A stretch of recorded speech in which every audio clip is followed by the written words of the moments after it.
Ciao amici di Drive e benvenuti in questo nuovo video. Sono all'interno della nuova Peugeot 508, siamo presso al concessionario Peugeot Euromotor di Bari e Barletta e adesso vi farò vedere il nuovo sistema infotainment chiamato iCockpit di Peugeot, ma prima vi ricordo di iscrivervi al canale, attivare la campanellina per le notifiche, seguirci anche sui nostri canali social Facebook e Instagram e se vi piace questo video mettete anche un like. Allora, cominciamo a guardare un po' la parte del display e quindi della plancia.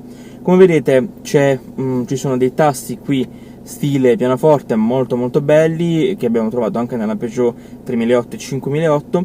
Questo schermo che è tipo tablet perché è incassato all'interno della plancia, rivolto verso di me, verso il guidatore.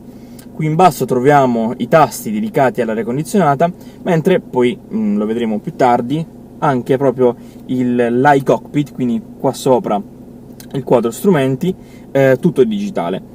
Focalizziamoci in primis sul monitor qui sulla plancia. Allora, l'iCockpit è stato introdotto nel 2013 con la Peugeot 308, ma era un design molto diverso, era un design molto più pulito in realtà, però personalmente non mi piaceva perché era soltanto il tastino per accendere, la striscia per inserire i CD e tutto quanto veniva comandato all'interno del sistema infotainment, mentre qui comunque abbiamo dei tasti fisici o comunque tipo quelli dell'aria condizionata che sono un touchpad digitale, però non hanno il feedback tattile. Allora, cominciamo subito dalla schermata della musica.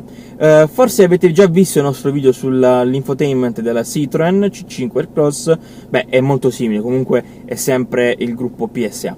Partiamo dalla musica, appunto questa è la zona, diciamo, radio, dove possiamo andare a scegliere tutte le varie frequenze, l'auto ha anche la radio DAB oltre a radio FM, e inoltre possiamo andare appunto a lista, con tutte le liste della radio. Torniamo indietro, modalità, quindi scegliere se radio, Bluetooth, USB, iPod, video e AUX. A proposito di USB e AUX, allora, i punti in cui si trovano le porte è un po' scomodo, perché sì, la plancia qua, il tunnel è bellissimo e sotto al tunnel troviamo il posto per ricaricare il telefono e anche le prese USB, ed è un pochino scomodo perché le prese sono a destra, quindi per il guidatore è effettivamente un po' scomodo. Comunque ora sicuramente avete visto nell'immagine dove si trovano. Poi andiamo su opzioni, e nelle opzioni possiamo andare a scegliere appunto la lista delle stazioni radio, i file musicali, le regolazioni della radio e anche le impostazioni sull'audio, quindi tutti i bassi, i medi e così via. Non voglio cambiare nulla. Poi passiamo all'aria condizionata. Allora, adesso è spenta. Se voglio accenderla posso cliccare questo tasto qui, come vedete si accende con l'ultima impostazione fatta, e troviamo a sinistra e a destra tutte queste qua, ecco, vedete, low. Se io metto per esempio a 15 vedrò 16, ho messo 16, vedrò la scritta 16. Poi posso cliccare qui appunto per riprendere tutte le varie impostazioni del condizionatore, quindi qua la ventola, vedete, qua i gradi, qua in automatico, il rumore, spegniamo. Mentre qui in basso sono i tasti per andare a sbrinare il vetro anteriore e il vetro posteriore, il riciclo, e poi qua il tasto per spegnere e accendere rapidamente l'aria condizionata. Passiamo al navigatore. Il navigatore l'abbiamo già visto, è TomTom.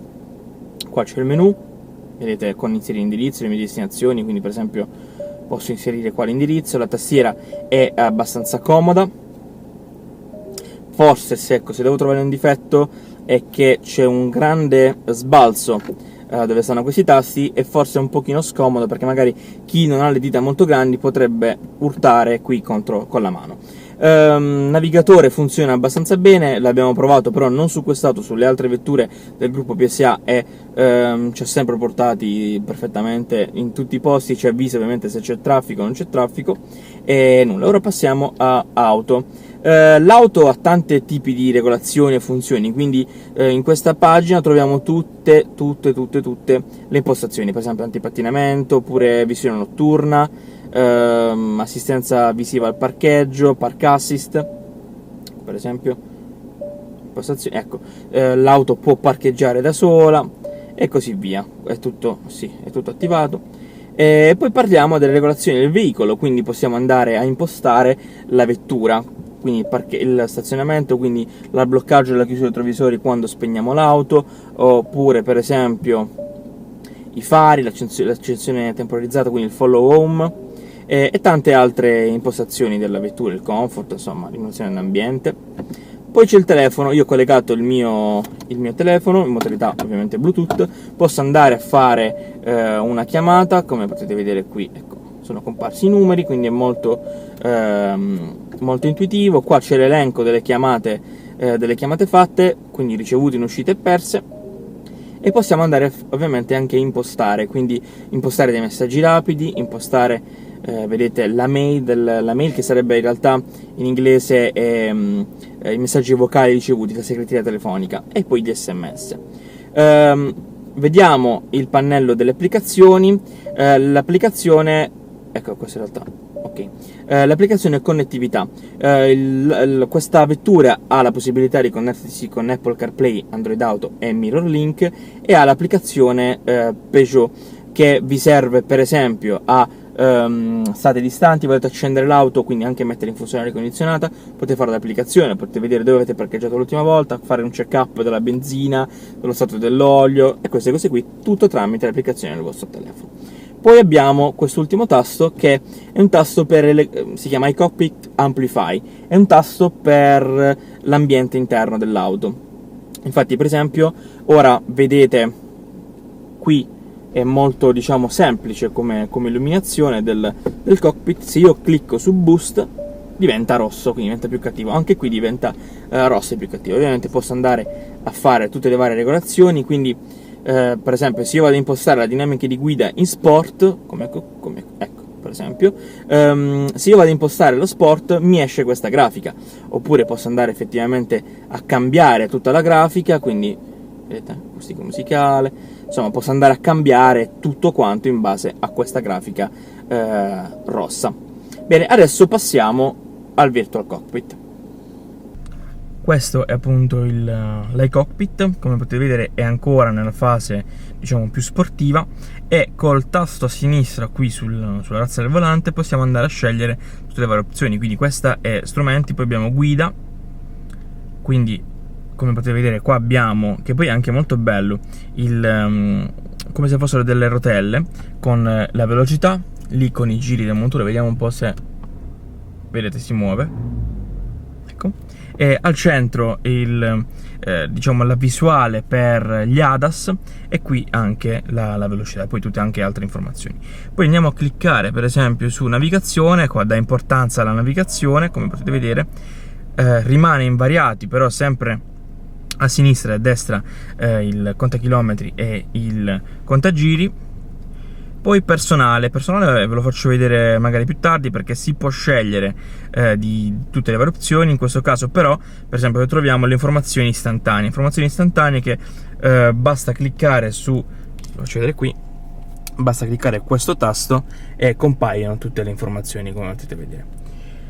Allora, poi vediamo minimo, quindi è molto minimal, come potete vedere, molto basico, che secondo me questo è per la notte, è molto, diciamo, utile perché non è illuminato, quindi è più, diciamo, più piacevole alla vista.